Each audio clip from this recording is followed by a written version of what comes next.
Olá, seja bem-vindo, bem-vinda a mais um episódio do Papo de Máquinas. Eu sou Caio Correia, apresentador do programa, e nessa temporada, você já sabe, a gente tem um encontro marcado aqui de 15 em 15 dias, de uma vez com episódios falando sobre construção e agro e também no próximo sobre logística. Hoje a gente vai falar mais sobre construção. Então, se você se identificou esse programa para você, fica por aqui e também já encaminha ele para quem você acha que vai fazer um bom uso do que a gente vai discutir aqui hoje. Bora lá?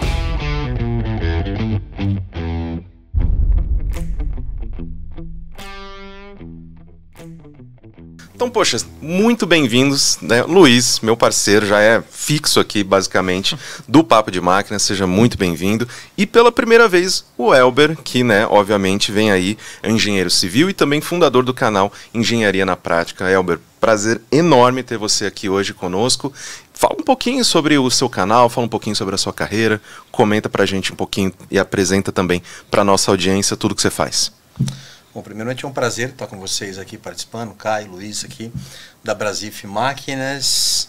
Bom, quando eu recebi o convite, tive imenso prazer em aceitar, para a gente poder falar um pouquinho aqui do canal Engenharia na Prática, um pouco da engenharia, sempre um prazer. Quanto mais a gente falar de engenharia, mais conteúdo a gente tem. Bom, eu sou engenheiro civil, sou calculista estrutural, trabalho também como gestor de obras, parte de perícias técnicas. Como profissional autônomo, faço um pouquinho aí, tanto da parte de cálculo estrutural, como da parte também de gestão de obras. Bom, o canal Engenharia na Prática, ele surgiu em meados mais ou menos 2017. Por ser calculista e por ser gestor de obras, eu falo um pouquinho não para todos os públicos, apesar de ser um canal de engenharia, eu falo também para uma pessoa que está construindo ali dicas. Não que ela vá fugir dos cálculos, não vai fugir daquela obrigatoriedade de você contratar um engenheiro, um norte. Mas ajuda, a forma didática, o Luiz acompanha. Opa. O canal já falou que ajudei já bastante. Me ajudou, já me ajudou. Então, isso é importante. Então a gente mescla um pouco e fala para o engenheiro, para o arquiteto, fala para o construtor, fala para o faça você mesmo também. Então o canal ele teve esse crescimento muito amplo aí. Então eu acredito hoje, em termos de números, eu sou o segundo maior canal de inscritos, mas o canal mais visualizado de engenharia, mais de 100 milhões. Eu tenho mais de 100 milhões, contando com o YouTube e contando com o Instagram. Então isso acredito eu, pela didática com que eu abordo os assuntos. Excelente, é justamente essa didática que a gente espera de você hoje aqui no nosso programa, porque a gente vai falar de uma das partes mais importantes, né, quando você vai construir alguma coisa, que é a fundação. Né? Então eu imagino que a maioria das pessoas que se interessam por esse tema são do mercado de engenharia civil, né, e sabem o básico sobre um projeto de engenharia. Mas para começar e para contextualizar todo mundo que está assistindo a gente nesse momento, vocês podem falar brevemente quais são as etapas em uma obra e onde que entra a fundação? É a primeira coisa que eu faço? Como que a gente faz assim em relação a esse tópico especificamente?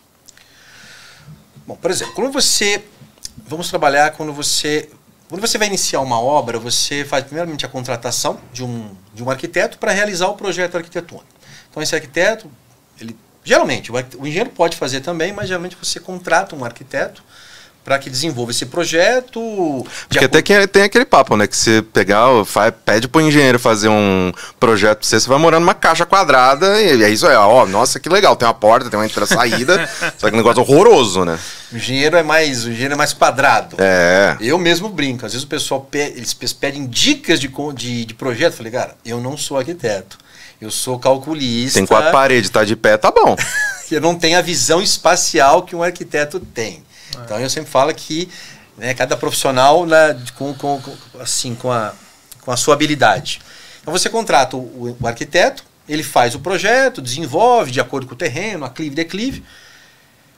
Finalizou a prova na prefeitura, você tem lá o responsável técnico, e aí você contrata os projetos, geralmente estrutural, hidráulico e elétrico, são os projetos que, né, o esqueleto da obra. E aí quando nós realizamos o projeto estrutural, o que a gente precisa para definir? Fundação. Eu preciso assim, eu calculei sobrado, enfim, 3 pavimentos, eu calculei toda a estrutura, dimensionamento de pilares, vigas, lajes, tudo. E aí todas essas cargas vão ser jogadas aonde? Na fundação. E aí, para eu chegar nessa fundação, eu preciso de um elemento principal que você jamais pode negligenciar, que é a sondagem desse solo. Então eu preciso, para eu dimensionar a fundação, eu preciso entender que tipo de solo que eu tenho ali. O mais conhecido aí é o Standard Penetration Test, que é o SPT. Né? Eu sei que tem outros aí, mas esse é o mais conhecido, onde eu vou descobrir, vou saber quais camadas de solo eu tenho, se eu tenho um solo firme, um solo ruim, se eu vou usar uma fundação rasa, uma fundação profunda. Sim. Então, Caio, a fundação ela é a base da sua construção. Justamente para garantir que a gente não vire os prédios de Santos, né? Exatamente. Que já tá tudo assim, né? Você coloca o negócio em cima da mesa e ele... Uou! Os prédios de Santos é considerado o segundo pior solo do mundo. É inacreditável aquilo, É nessa fase, Albert, que é definido se essa fundação ela vai ser, por exemplo, com broca, sapata, baldrame, ou com radier, tem diferença? É justamente na hora que vai determinar o solo lá, ou no projeto que é analisado? Dependendo da dimensão, né? Dependendo da quantidade de pavimentos. O que define praticamente a capacidade de suporte do solo, Luiz. Porque, por exemplo, eu tenho quase 12 anos como engenheiro. Nos meus projetos, eu nunca peguei um dimensionamento com sapatas, onde eu tivesse um solo extremamente firme. Quando eu falo um solo firme, não estou falando de SPT aí, que é a mais de 15, por exemplo. Eu sempre peguei a capacidade de suporte sempre menos de 10. Tipo assim, os primeiros metros ali até 8, 3, 4, 5, 7. Então, o que define não é se você vai usar uma fundação profunda mas o seu solo que vai definir. Se você tiver um solo resistente, muitas vezes até um solo impenetrável, aqui onde a gente está próximo aqui, eu peguei uma reforma recentemente, foi um problema que uma construtora teve, a gente assumiu, e eles tinham sapata, tinha um solo, no início, ele bateu 1 metro, não conseguia perfurar. Caramba! Tinha rocha ali, um negócio com pedregulho, tudo sapata. Então o que define se você vai usar uma sapata, um radier, independente das cargas, é justamente a capacidade de suporte desse solo. Que, na maioria dos casos, é sempre um solo ruim.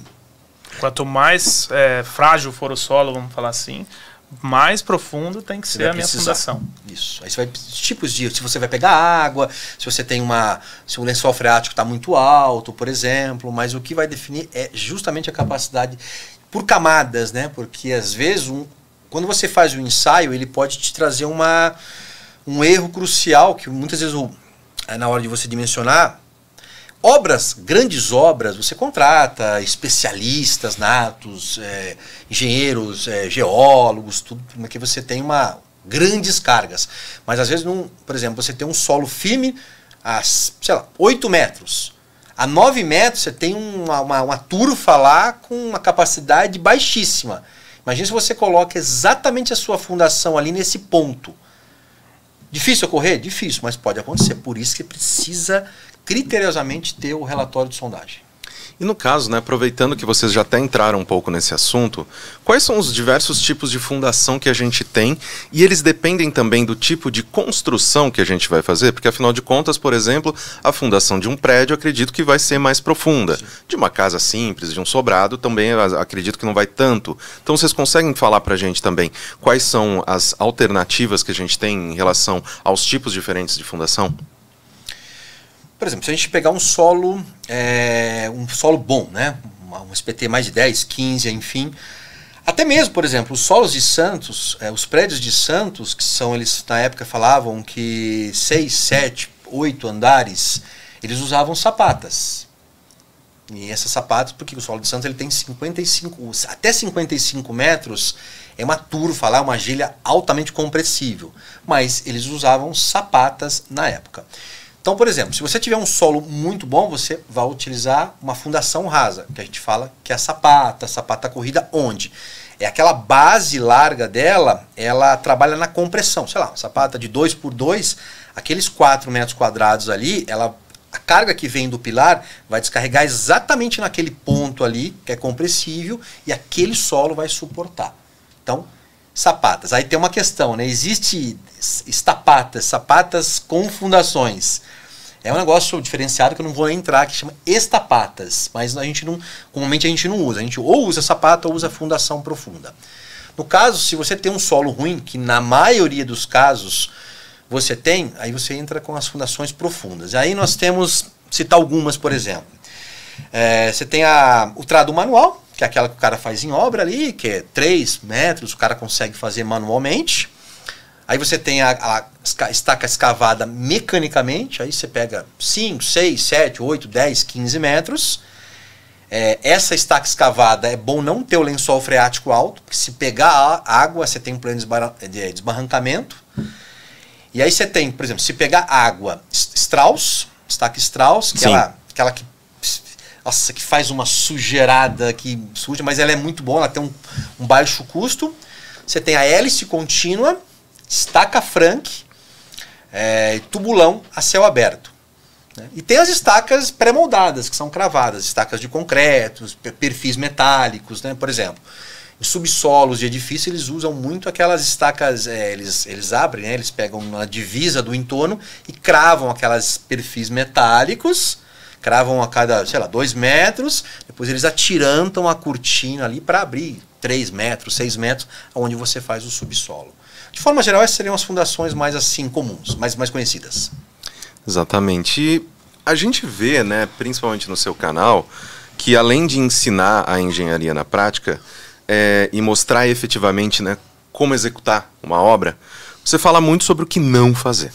Né? Porque eu acho que, querendo ou não, a gente aprende muito mais quando a gente recebe, né, não vai por aí não, cara, porque é o que acontece.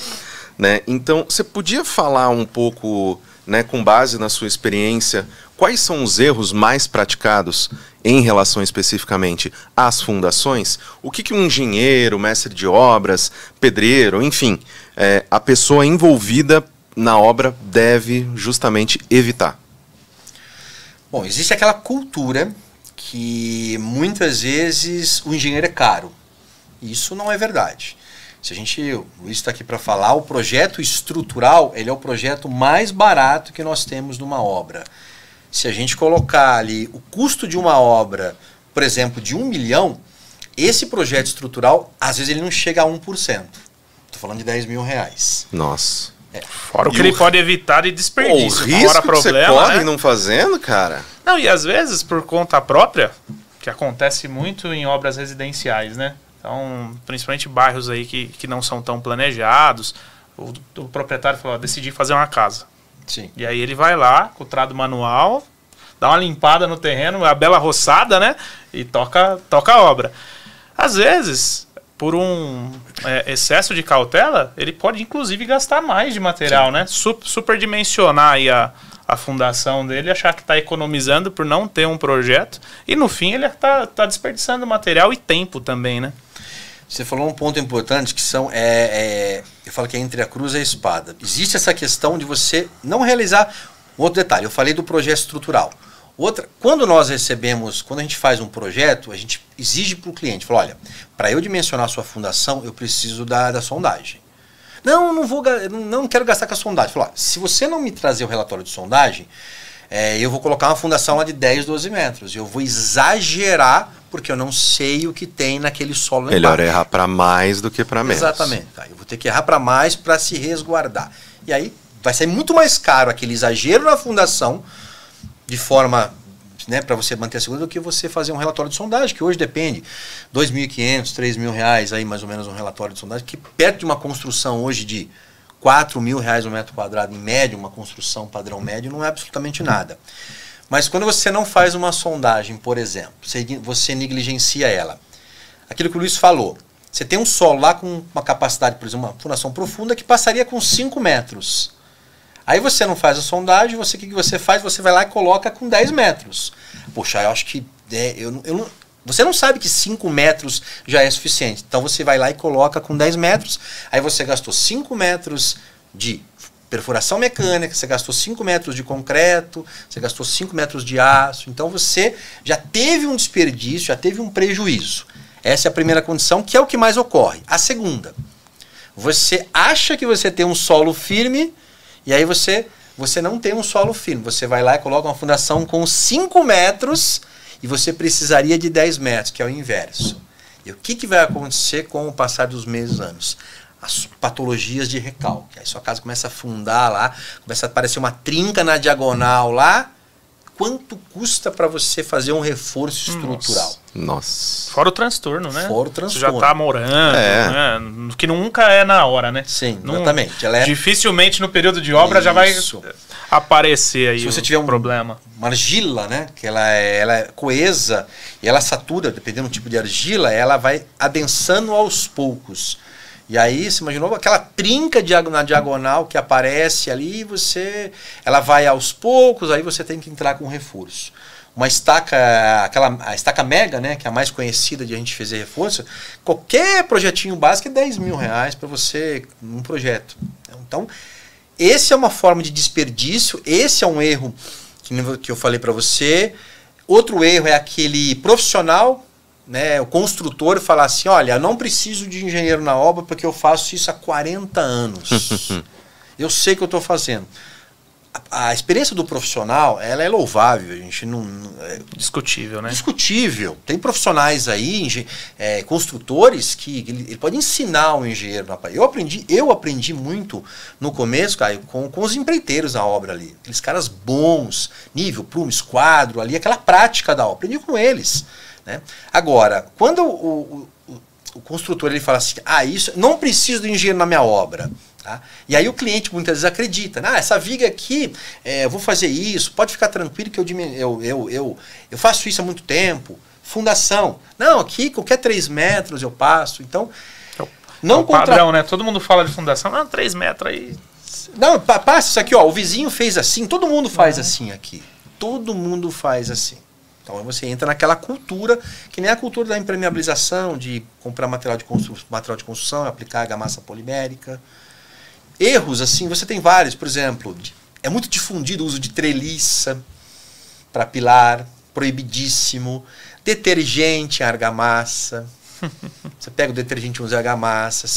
É uma cultura, Caio, que você acaba sendo difundido isso em grandes canais de construtores e as pessoas acreditam nisso. E aí você, de uma certa forma, você está incentivando a fazer um erro. E aí você coloca em risco a segurança das pessoas. Eu recebi já pessoas que me ligaram através, falaram, olha, eu usei isso aqui, uma treliça no meu pilar com uma laje, eu estou com medo da minha casa cair na minha cabeça. E a pessoa não está dormindo à noite. Por quê? Ela viu lá no canal XYZ que faz isso, as pessoas não têm responsabilidade naquilo que postam. Então, o custo é muito baixo, né? O custo é muito baixo. Então, às vezes as pessoas buscam aquela coisa da busca, da visualização, falam qualquer coisa. Então, eu sempre prezo, o canal da Engenharia na Prática, eu sempre prezo pelo que eu vou postar, porque eu sei que eu estou incentivando as pessoas, estou motivando, influenciando as pessoas. Então, precisa prezar muito pelo conteúdo que porque as pessoas vão copiar você. Exato, e eu adorei a parte de, não, mas todo mundo faz assim. Sim. Tudo bem, mas aí afunda uma, afunda todas. Exatamente. Excelente, vamos todo mundo no mesmo barco para baixo. Mas, Luiz, eu queria te perguntar, justamente aproveitando o ensejo, afinal de contas, né, a gente tem que falar também de que tipo de maquinário que a gente usa para fazer a fundação. Então, quais são as máquinas, equipamentos que precisam estar em uma obra para ela ser executada, né, justamente nessa parte? Então, na questão de maquinário, né, os maquinários vieram para facilitar, organizar e ganhar tempo numa obra. A gente até comentou que abrindo o trado manual, né? Imagina a infinidade de fundação que eu preciso fazer para uma determinada residência e ser tudo manual. Ainda mais debaixo do sol que nós estamos tendo ultimamente. Nossa. Acaba com o teu empreiteiro. 6 meses depois... ele não sai da fundação ainda. Fala, não, peraí que falta abrir ainda mais uns 3 lugares aqui. E às vezes ainda tem uma dificuldade de atingir realmente, né, a profundidade necessária. Ou tem um padrão, né? Todos os furos, vamos falar assim, né, na mesma profundidade. Então os equipamentos eles vêm para ganhar tempo otimizar recursos, porque acaba sendo muito rápido essa parte desde que com os cálculos, desde que já demarcado as áreas no terreno, né? Tu tá preparado para iniciar a obra. A obra inicia pela preparação do terreno, né? Sim. E depois disso, das demarcações, porque o pilar ele tem lugar de sair, né? A locação das estacas. Exato. Então, e aí o nosso cliente, né? Ele vai poder utilizar, e dependendo do tamanho da obra, ele pode utilizar a reta escavadeira, né? Vai ter que utilizar, inclusive, um implemento para fazer a perfuração. Tem uma infinidade de fabricantes no mercado, né? Pode utilizar, e é muito utilizado o equipamento, a mini carregadeira. Sim. Né? Até pelo tamanho dela, em obras mais compactas. E às vezes a gente fala de obra, a gente sempre está falando assim, pô, o cara vai fazer uma casa do zero. Às vezes ele quer fazer uma área de lazer, então a casa dele está até já pronta. Como que ele entra com uma máquina lá grande para fazer o serviço? Então a mini carregadeira ela é ideal para que ele passar na garagem e fazer uma obra na parte do fundo. Então, basicamente, em obras menores, nós utilizaríamos esses tipos de equipamento. Se for obras maiores, né, aí você tem a preparação do terreno, nivelamento, aí vai ter que usar uma escavadeira realmente, né, mas facilita muito. Acho que dá um dimensionamento correto para a obra, né, isso. As valetas, posso falar valetas, né, do baldrame. Então, depois de dimensionado, é só equipar uma retroescavadeira ou uma mini escavadeira com a caçamba na medida correta. Você ganha muita produtividade. Abrir o baldrame ali com essas máquinas menores que ela vem tirando ali. E é interessante que às vezes a gente começa uma obra, eu já fiz algumas também, então às vezes a gente vai errando, né? Mas eu acho bacana até de tudo que a gente conversou, eu falo assim, pô, refazer sempre é mais caro. Então por isso que precisa planejar bastante, porque uma obra tem impacto financeiro grande e tem um impacto no entorno, né? Às vezes uma obra mal feita, você acaba prejudicando a obra do vizinho, Sim. que já está pronta, né? Cria um transtorno. Gente, o que a gente vê de vídeo de tipo, fulano fez a piscina do lado da minha parede, agora tá ameaçando cair tudo, né? Não, o que eu mais vejo é no TikTok, a galera desesperada. Cara, tá caindo água no meu quarto, velho. De onde que tá isso? Imagina, né? Acho que o patrimônio mais importante da vida da gente é sempre a nossa residência, né? Então, o desespero que não é nesse tipo de cenário. Então, eu acho que a máquina ela vai, independente até do solo, lógico que a gente tem que às vezes dimensionar, usar um outro implemento, mas a máquina ela te dá a previsão do seguinte, eu preciso abrir X o meu terreno, os pontos demarcados, essa produção ela vai acontecer com o equipamento. E manual, muitas vezes, o nosso operário ali na obra, ele vai estar fazendo, de repente ele encontra um solo um pouco mais duro, porque o solo dá 2, 3 passos, às vezes ele já muda, né? Sim. E ele não vai conseguir abrir mais. Aí, pô, peraí, agora eu vou atrás de uma máquina, agora eu vou... Isso tudo gera atraso, gera dor de cabeça.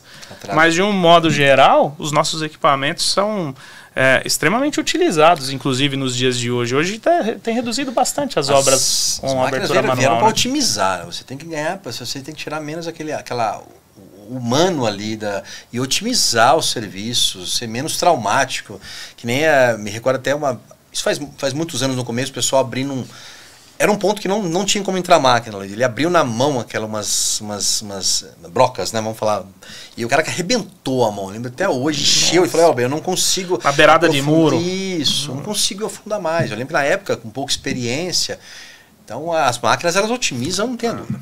E isso lá na frente, por mais que a gente pare assim e falar, não, mas vai ficar mais cara a minha obra. Faz um orçamento com o teu pedreiro, vamos falar, né? Bem o que a gente tá acostumado. Faz um orçamento antes e fala, cara, me fornece orçamento para fazer uma casa de tantos metros, você abrindo a fundação. Mas como? Enxadão, entrada manual, que é o comum. Aí depois fala, tá, se eu te entregar a fundação aberta, qual é o teu orçamento? Sim. No fim, se for pagar dos nossos clientes uma diária de máquina, né, ou uma empreita do serviço, sai mais barato fazer mecanizado. E mais rápido. Nossa. Pô. E programado, né? Por quê? Pensa bem hoje. Abra a fundação, né, de uma obra. O que acontece no final do dia? Nessa época do ano? Cai aquela chuva que arrebenta tudo. Vai levar o que para a fundação? Lama, tem que abrir de novo, tem que limpar de novo, perdeu o serviço. Completar daquele jeito. Aí, e manualmente, não vai conseguir abrir a fundação toda num dia. Não. Agora, tudo demarcado, o equipamento abre uma grande quantidade de fundação no dia, né? Tudo correndo bem, programadinho, a produção é extremamente alta. Então é rápido, né? Hoje tem a ferragem pronta, já, a ferragem armada, aí depois vem o concreto usinado, você acaba minimizando bastante. Você ganha muita produção.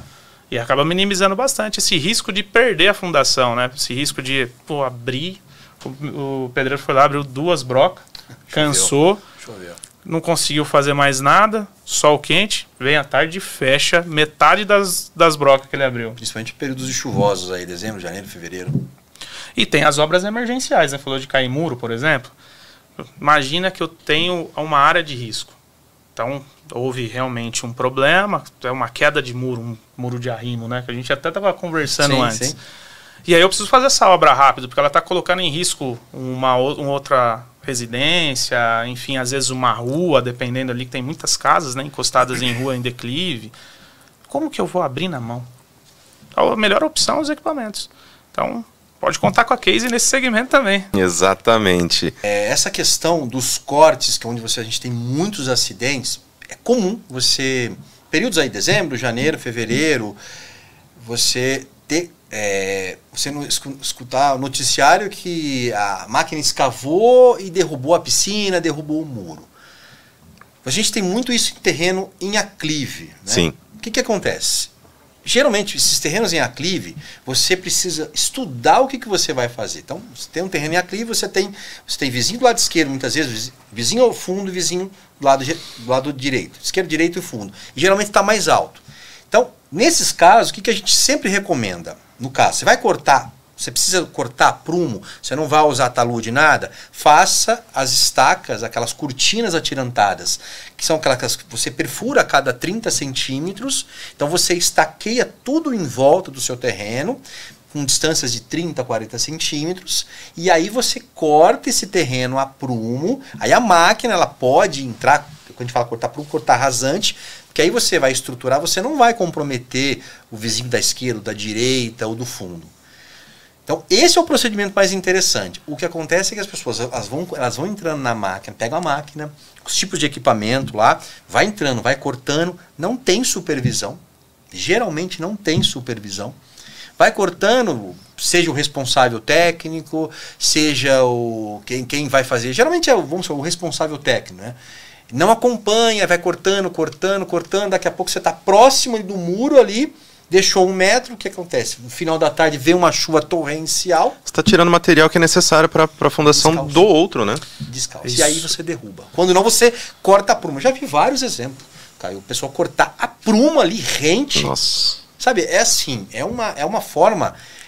É um erro que vai acontecer. Desesperador. Mas esse ponto é extremamente importante e até deixar o recado para os nossos clientes. Porque não é só na chuva. Acontece durante a escavação ter risco do muro tombar ali. E em muitos casos pegar o equipamento, pegar o operador. Porque ele está realmente invadindo e afetando. Então acho que é importante mesmo ter a supervisão. Para quê? Para ser consequente, né? Não é entrar, escavar e fazer. Viu? Quais são os riscos que eu tenho naquela atividade? A gente tem caso de equipamentos, inclusive, que são enviados para dentro da Brasif para fazer uma reforma, que às vezes o equipamento tombou, porque estava trabalhando muito na beirada, ou tombou um muro em cima do equipamento, e aí gera um transtorno, gera um risco altíssimo aí de acidente de trabalho, né? Tanto é que quando eu contrato por exemplo, sou responsável até por uma obra, eu peço... geralmente para o cliente, falo, olha, você vai contratar essa empresa, tem que ser uma empresa, óbvio, mas peça a RT de responsabilidade. Porque a maioria não quer fornecer a RT. Então, essa empresa tem um engenheiro que assina por ela com CREA jurídico. Então, eu falo, ó, você vai entrar aqui no terreno, vai cortar um terreno em aclive, vai depositar solo, né, terreno em declive, ART de responsabilidade técnica. Porque se acontecer alguma coisa, vai ser responsabilizado quem cortou. Porque senão sobra para quem? Para o responsável técnico. Exatamente. E é com esse conselho que a gente finaliza mais um episódio do Papo de Máquinas.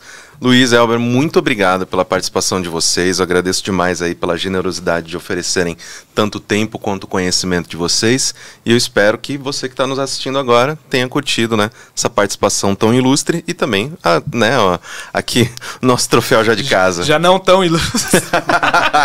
Já está de casa, já está abrindo a geladeira sem pedir licença, tá tudo certo. Muito obrigado, queridos. Obrigado, Caio. Obrigado, Luiz. Muito obrigado.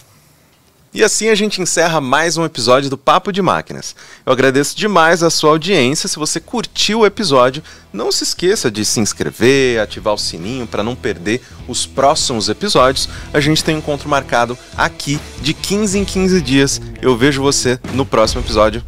Tchau, tchau.